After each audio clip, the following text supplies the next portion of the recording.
chưa chả biết. Chả.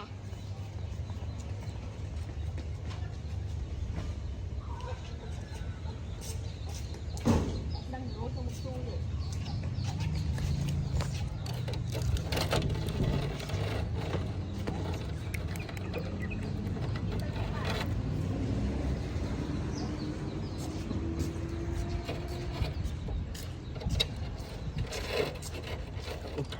Hello.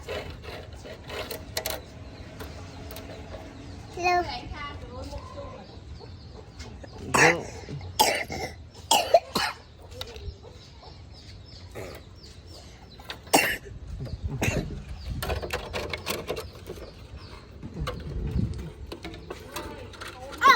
Mày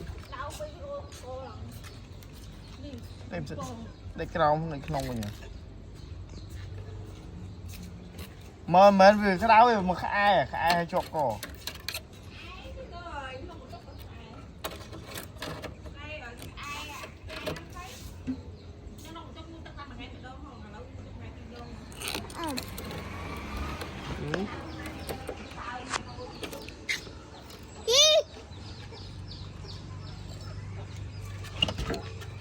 Cho mình.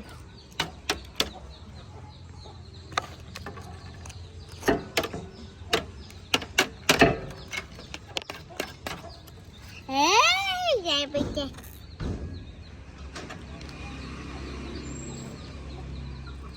ông đã kìa.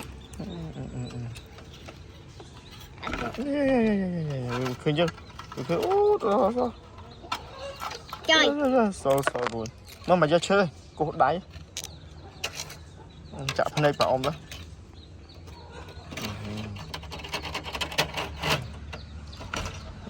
Hello con mà bơ. Mưa đại chồng mở. Đại chồng. Để cho mình chơi lột lên ạ. Ok. Lột lên ạ. Lỡ. Chị cho cô. Ý tao cho mày kìa. Mày cho mày kìa. Mày cho mày kìa. Mày cho mày kìa. Đi. Chăm đi lá chăm vờ. Nó. Quá rồi vì liền. Vì chanh lột đen à.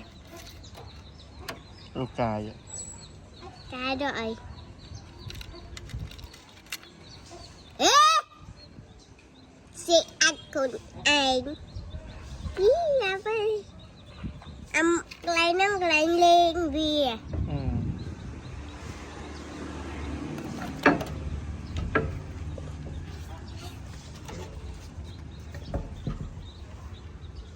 Trời. Cho mày ăn mày đây. Không khám. Mơ tư mà. Ý nè. Ăn trong ba này.